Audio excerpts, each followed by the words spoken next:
तो आप सभी ने घातांक चैप्टर पढ़ा, तो सभी बच्चों से मैं ये कहना चाहती हूँ कि अगर इससे रिलेटेड आपको कोई भी बेसिक कॉन्सेप्ट क्लियर करना हो, कोई भी डाउट हो, तो आप हमारे प्रीवियस वीडियो से जाकर के अपने डाउट्स को क्लियर कर सकते हैं। अब हम इसमें करेंगे सबसे पहला क्वेश्चन जो दिया गया है, निम्नलिखित को सरल कीजिए। तो आपने देखा कि जब हमने घातांक चैप्टर पढ़ा तो हमने देखा कि जब कोई भी दो संख्याओं का आपस में गुणा होता है, उनका आधार एक समान हो, तो हम घातों को क्या करते हैं बेटा, जोड़ देते हैं। तो हमने यहाँ पर देखा कि पहला जो क्वेश्चन दिया है वो कुछ इसी प्रकार है। तो यहाँ पर हमने देखा कि जो दो संख्याएं हैं आपस में गुणा हो रही है, उनका आधार कैसा है बेटा, एक समान है। यहाँ संख्या -1/4 की घात 4 गुणा -1/4 की घात 1। तो हमने देखा दोनों संख्याओं का आधार कैसा है, एक समान है, इसलिए हम इनकी घातों को जोड़ देंगे। तो -1/4 और हम इनकी घात को क्या करेंगे बेटा, जोड़ देंगे।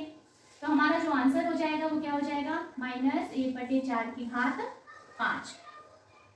इसी तरीके से दूसरा क्वेश्चन जो है वो भी दिया गया है, तो वो भी इसी तरीके से सेम ही है। यहाँ पर हमने देखा दोनों संख्याएं जो है उनका आपस में क्या हो रहा है बेटा, गुणा हो रहा है, इनका भी आधार कैसा है, एक समान है। ठीक है, तो हम क्या करेंगे, अगर एक समान है आधार तो इनकी घात को क्या कर देंगे, जोड़ देंगे। तो 5/3 और इसकी घात को क्या करेंगे, हम जोड़ेंगे। तो हमारा आंसर क्या हो जाएगा बेटा, 5/3 की घात 9। क्लियर है। अब इसके बाद जो थर्ड क्वेश्चन दिया गया है उनके बीच में लगा है डॉट। अब इस डॉट सिंबल को देख करके बच्चे काफी ज्यादा कंफ्यूज हो जाते हैं कि हम यहाँ पर क्या करें, प्लस करें, माइनस करें, क्या कर दें।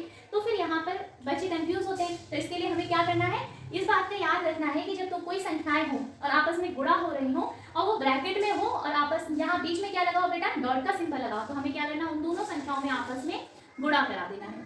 ठीक है, तो यहाँ जो संख्याएं गुणा हो रही हैं आपस में, हमने देखा इनका भी क्या है बेटा, आधार एक समान। ठीक है, तो हम यहाँ पर क्या करेंगे, -2/3 और घात क्या कर देंगे, जोड़ देंगे। लेकिन आपने ये ध्यान रखना है कि यहाँ पर जो -3 है, तो जैसे घात होती है उसी रूप में ही उसको लिखा जाता है। अगर घात माइनस में थी तो हमने यहाँ पर माइनस लिखा, अब दोनों को जोड़ेंगे तो जोड़ का भी साइन आएगा, पर यहाँ पर भी घात कैसी है, ऋणात्मक है, तो हमें उसी रूप में ही उसे लिखना है। काफी बच्चे क्या करते हैं कि यहाँ पर बीच में साइन नहीं लगाते, तो ऐसा हमें नहीं करना है। ठीक है, अब इसके बाद आपने पुराने जो चैप्टर्स पढ़े, आपने पूर्णांक में ये पढ़ा होगा कि हमारा क्या होता है, प्लस प्लस प्लस होता है, माइनस माइनस प्लस होता है बेटा, प्लस माइनस माइनस होता है, माइनस प्लस क्या होता है, माइनस। तो हमने देखा यहाँ पे तो क्या है, प्लस माइनस, तो प्लस माइनस क्या होता है हमारा, माइनस। तो यहाँ पर हो जाएगा -2/3 -3 और यहाँ प्लस माइनस माइनस की जगह आ जाएगा -1। क्लियर।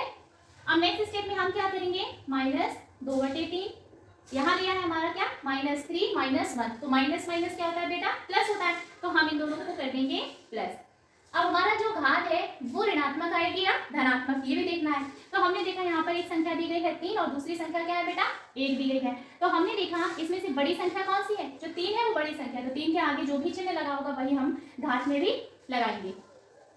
तो आपको इस बात का ध्यान रखना है, अगर मान लीजिए यहाँ पर 3 कैसी होती, धनात्मक संख्या होती, तो जो धनात्मक अगर होती तो क्या होती, घात भी कैसे आती बेटा, धनात्मक रूप में ही आती। अभी हमारा जो आंसर है वो क्या हो जाएगा, -2/3 की घात -4।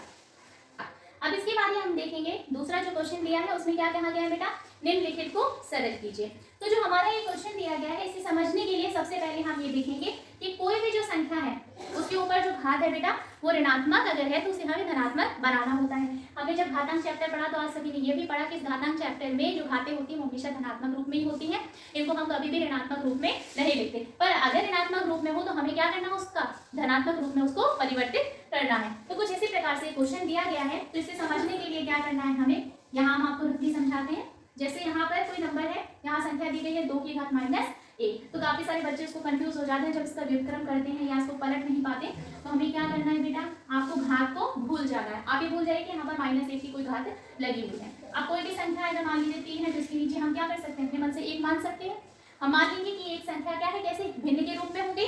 ठीक है, तो इसीलिए हमें क्या करना है, बटे के रूप में लिखना है। ठीक है, तो 2 के नीचे हम अपने मन से क्या मान लेंगे, 1 मान लेंगे, है ना। तो ये कैसी हो गई संख्या, बटे के रूप में हो गई। अब आपको ये चीज ध्यान रखनी है, जब घात कैसी हो, ऋणात्मक हो, तो हम इस संख्या का क्या करते हैं बेटा, व्युत्क्रम करेंगे। अब जब ये संख्या अकेली लिखी थी तो इसका व्युत्क्रम करना थोड़ा सा मुश्किल था, लेकिन जब हमने नीचे 1 मान लिया तो अब इसका व्युत्क्रम हम आसानी से कर देंगे और इसका आंसर क्या हो जाएगा, 1/2। तो अब ये भी देखिए, यहाँ जो घात थी जब वो ऊपर थी इस संख्या के साथ तो वो ऋणात्मक थी, लेकिन जब हमने इसी संख्या का क्या किया, व्युत्क्रम किया, तो ये संख्या जो है नीचे आ गई। तो इसका मतलब ये घात भी कैसी आ जाएगी, नीचे आएगी। तो जब ये ऊपर थी तब ये ऋणात्मक थी, लेकिन जब ये संख्या के साथ नीचे आएगी तो ये क्या हो जाएगी बेटा, धनात्मक हो जाएगी। और जब भी कोई संख्या मान लीजिए उसके ऊपर 2 की घात 1 लिखा हुआ है तो हम इसे लिख सकते हैं 1/2। 2 के रूप में, ठीक है। तो जरूरी नहीं है कि हम इस 1 को शो ही करें। अगर मान लीजिए कोई संख्या उसके ऊपर कोई घात नहीं है तो इसका मतलब ये है कि उसकी जो घात है वो 1 रही है या 1 रही होगी।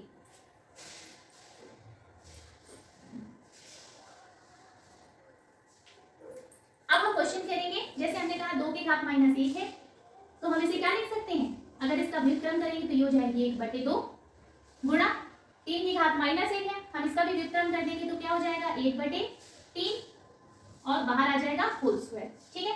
अब हम इनका गुणा करेंगे तो यहाँ पर दिया है 1/36 की घात -1, तो जब हम 1/36 का क्या करेंगे व्युत्क्रम करेंगे तो ये क्या हो जाएगी, संख्या पलट जाएगी और पलटने के बाद हमें मिलेगा सिर्फ और सिर्फ 36। तो इस 36 को हम यहाँ पर लिख देते हैं। अब इन दोनों संख्याओं का क्या करना है, हमें गुणा करना है। सबसे पहले आप कोशिश करें कि आप ब्रैकेट को ही सॉल्व करें, तो आपका जो क्वेश्चन है वो इजीली सॉल्व हो जाएगा, ठीक है। तो यहाँ पर हमें क्या करना है, 1/2 गुणा 1/3 का गुणा करा देना है, तो यहाँ हो जाएगा 1/6 की घात 2 गुणा 36।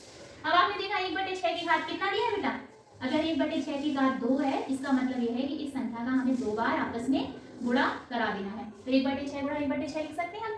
तो यहाँ अगर 1/6 का गुणा कराएंगे तो क्या जाएगा 1/36। तो हमने यहाँ पर क्या किया, हम इसको लिख सकते हैं 1/36 गुणा 36। तो इस 36 से क्या हो जाएगा, जब भी संख्या गुणा में हो तो कैसी ऐसे कट जाती है ना तिरछी, तो इनको हमने काट दिया, तो जब 36 से 36 कटेगा तो हमारे पास क्या होगा आंसर, तो ये हमारा क्या हो जाएगा बेटा आंसर हो जाएगा। यहाँ तक सभी को क्लियर है। अब इसके बाद हम करेंगे लास्ट क्वेश्चन। तो लास्ट क्वेश्चन जो है हमारा इस एक्सरसाइज का भी, तो इस एक्सरसाइज का जो लास्ट क्वेश्चन है इसमें हम ये देखेंगे कि -2 की घात क्या है -3। तो यहाँ पर हमने देखा कि अगर इसका भी हम व्युत्क्रम करेंगे तो क्या हो जाएगा बेटा 2 की घात 3, यहाँ हम इसका व्युत्क्रम करेंगे 1/3 की घात -1। तो अभी हमारे पास क्या है, जब ये संख्या ऊपर आएगी तो घात भी कैसी हो जाएगी धनात्मक, मतलब 3 की घात 3। अब 1/4 की घात -3 है, तो यहाँ पर भी क्या हो जाएगा 4 की घात 3। अब ये 2 की घात 3 का अर्थ क्या है, कि 2 की घात 3 जब लिखा हुआ है तो जब 2 की घात 3 है तो 2 गुणा 2 गुणा 2, मतलब जो संख्या लिखी है अगर उसकी घात 3 है तो उसी संख्या का 3 बार गुणा करा देंगे। अगर कोई संख्या 4 है उसकी जैसी संख्या मान लीजिए इसकी घात कितनी होती है 5 होती है, तो इसी संख्या का 5 बार गुणा करा देते। तो 2 की घात 3, 2 2 4, 4 2 8, ठीक है। इसी तरीके से 3 की घात 3 दी गई है, तो यहाँ पर क्या हो जाएगा 3 गुणा 3 गुणा 3, तो 3 3 9, 9 3 27। अब यहाँ पर भी क्या दिया है 4 की घात 3, तो 4 गुणा 4 गुणा 4, तो 4 4 16, 16 4 कितना होता है बेटा 64। तो जब ये संख्याएं आ गई, अब हमें क्या करना है इनका जोड़ करना है। तो जब हम इन सारी संख्याओं को जोड़ेंगे तो हमारा आंसर कितना आ जाएगा बेटा, आंसर जो होगा इसका 99।